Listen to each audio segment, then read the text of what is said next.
మహారాష్ట్రలో BJP MLA Raja Singh వివాదాస్పద వ్యాఖ్యలు చేశారు.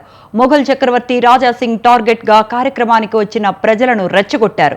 ఔరంగజేబ్ సమాధిని కూల్చివేయాలంటూ రాజాసింగ్ డిమాండ్ చేశారు. గతంలో దేవేంద్ర ఫడ్నవీస్ ఈ విషయాన్ని మాట్లాడారని, ఇప్పుడు మన సమయం వచ్చిందని, ఆ పని త్వరగా పూర్తి చేయాలన్నారు రాజాసింగ్.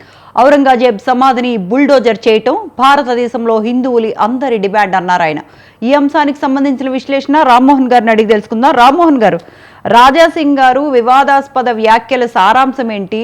అంటే మత విద్వేషాలని రెచ్చగొట్టే ప్రయత్నంలో భాగంగానేనా, లేకపోతే రాజకీయ లబ్ధి పొందటం కోసమా? ఏ ఉద్దేశంతో ఆయన వ్యాఖ్యలు చేశారు?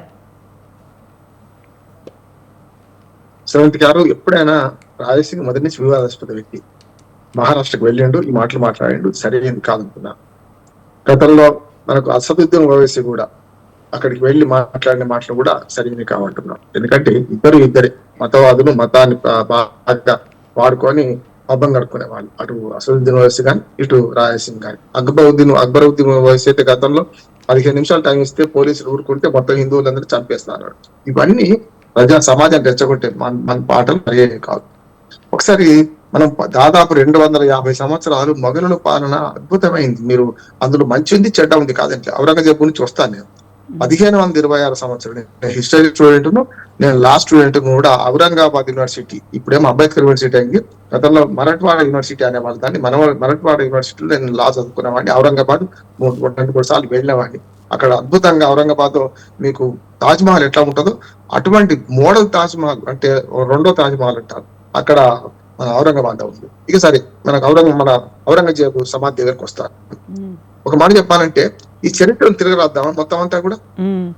1526లో బాబరు ఈ సామ్రాజ్యాన్ని స్థాపించిండ్రు. ఔరంగజేబు వచ్చే నాటికి దక్షిణ భారతదేశంలో ఒక తమిళనాడు కొంత భాగం, చెన్నైతో సహా తమిళనాడు కొంత భాగము, మిగతా కొంత కేరళ, కొంత కర్ణాటక, మాకు సముద్ర ఇది తప్ప మొత్తం మొఘలు సామ్రాజ్యం అయింది. ఎక్కడి నుంచి? ఆఫ్ఘనిస్తాన్ నుంచి, అటు ఆఫ్ఘనిస్తాన్, పశ్చిమ ఆఫ్ఘనిస్తాన్ నుంచి ఇప్పుడున్న బంగ్లాదేశ్ వరకు అడ్డంగా, పైన కాశ్మీర్ కింది భాగం నుంచి, అంటే ఢిల్లీ నుంచి మొదలుకొని, ఆగ్రా నుంచి మొదలుకొని, ఢిల్లీ నుంచి మొదలుకొని కింది వరకు ఔరంగజేబు మన హైదరాబాద్ సంస్థానం కూడా గెలుచుకున్నాడు.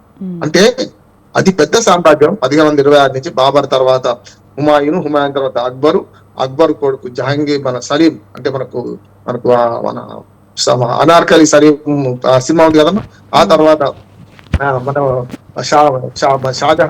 షాజహాన్ కొడుకు ఔరంగజేబు, చివరి చక్రవర్తి ఔరంగజేబు. నేను స్పష్టంగా చెప్తున్నాను, ఔరంగజేబు చాలా పిచ్చి పనులు చేసిండు. మతోన్మాదము, మతాన్ని సంభాజీ చంపిన సంగతి మనం చూసినాం. అంతకుముందు ఔరంగజేబును చంపిన సంగతి చూసినాం మనం. కానీ నేనేమంటున్నానంటే మతవాది ఖచ్చితంగా. జిజియా పన్ను, జుట్టు పన్ను విధించిండు ఔరంగజేబు. చాలా దుర్మార్గుడు అటువంటి పాలకుడు. కానీ కొన్ని మంచి పనులు ఇప్పుడు ఉంటాయి కదా. ఇప్పుడు ఆయన సమాధిని మొదట తను నిర్మించుకోవడానికి చరిత్ర చదివింది, చరిత్రను మార్చారు. మీరన్నట్టు చారిత్రక ముస్లిం పాలకులు, మీరన్నట్టు రామ్మోహన్ గారు, చారిత్రక ముస్లిం పాలకులను టార్గెట్ చేయటం అన్నది అంటే రాజాసింగ్ గారికి ఎంతవరకు కరెక్ట్ అనిపిస్తోంది? అంటే ఇది రాజకీయ లబ్ధిలో భాగంగానే చేశారా? తప్పు కదా, అదే అనుకుంది. ఇప్పుడు మళ్ళీ వెనక తమిళనాడు కొద్ది పెంకాసులు వెళ్తాయంట, ఇంకేం వెళ్ళాయి. పెంకులు వెళ్తాయి తమిళనాడు కొద్ది, శివాలు వెళ్తాయి. శివమా అని బండి సంజయ్ మాట్లాడినా, ఈయన పోయి ఔరంగజేబ్ సమాధిని మనకు నిర్మూలిస్తామన్నా చరిత్రను మొత్తం తుడిచిపెట్టి సాధ్యమైంది అంటున్నాను. మరి నిజాం వాళ్ళ సమాధి కూడా తీసేయాలి, చార్మినార్ కూలగొట్టాలి, అంతే కదా. ఇవన్నీ కూడా ఏమైందంటే ఎక్కడికి పోతున్నాం మనం? మధ్యయుగ రాజకీయాలకు పోతున్నాం అనిపిస్తుంది. పన్ను పోతుంటే ఎక్కడికి పోతున్నాం మనం? అక్కడ ఔరంగజేబు చేసిన పనులు మంచివి ఉన్నాయి, చెడ్డవి ఉన్నాయి కాదట్లేదు.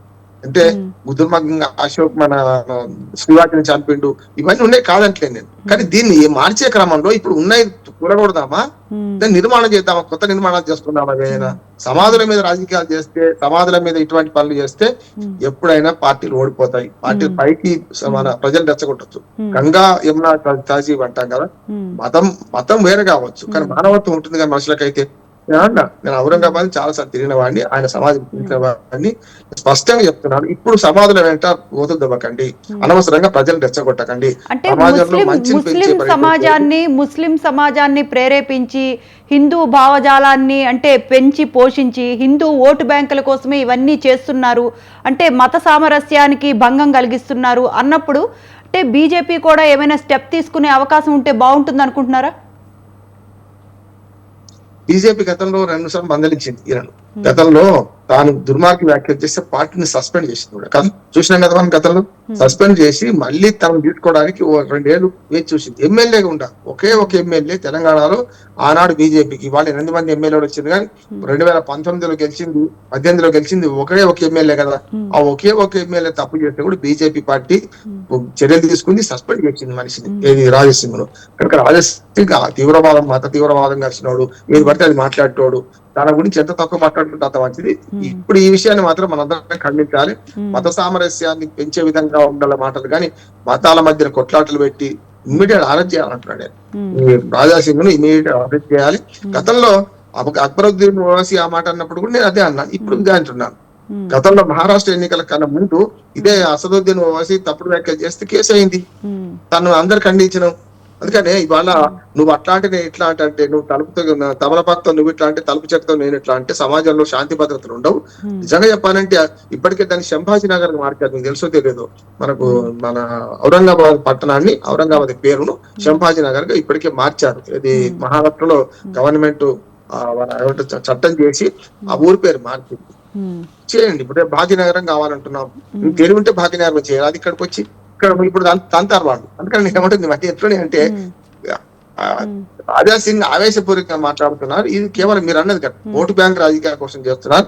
ఓటు బ్యాంక్ రాజకీయాలు ఎప్పుడు సరైనవి కావు, అది వెనక మళ్ళీ మారుతాయి. అందుకని ఇవాళ ఎన్డీఏ గవర్నమెంట్ లో మొన్న 240 సీట్లకు గుర్తించకపోవడానికి కారణమైంది. నేను ఎప్పుడు చెప్పిన, శిఖరాగ్రానికి చేరుకున్న వాడు ఎప్పుడు పడిపోవడం ఉంటది. 2 సార్లు గెలవడం ఒక ఎత్తు అయితే 3వ సారికి వచ్చే కన్నా ఈసారి పడిపోద్దని అదే గ్రాఫ్ పడిపోయింది కదా. ఇప్పుడు మతాల మీద ఓట్లు అంటే పునరీకరణ జరుగుతుంది. ఏదైతే ఒక రకంగా హిందూ మతం ఓట్లను ఒక దిక్కు వేసుకోవడానికి ప్లాన్ చేస్తున్నారు, వీళ్ళు సరైనది కాదు. భారతదేశం భిన్న మతాలకు, భిన్న ఆచారాలకు, భిన్న సంస్కృతి, మన ఆడవాళ్ళం భిన్నత్వంలో ఏకత్వం ఉన్న దేశాన్ని వీళ్ళు ఇట్లా చేయడం సరైనది కాదు. మంది సెక్యులర్ కంట్రీ, అలాంటిది ఇలాంటి వ్యాఖ్యలు పొలిటీషియన్సే ఉన్నత స్థాయిలో ఉండేవాళ్ళు చేయటాన్ని అస్సలు సమర్థించకూడదు. రామ్మోహన్ గారు రైట్, మనం ఇంకో టాపిక్ లోకి వెళ్దాం. ప్రజలు కలిసి ఉన్నారు, నాయకులు విడదీస్తున్నారు, కానీ ప్రజలు ఎప్పుడు కలిసే ఉంటారు.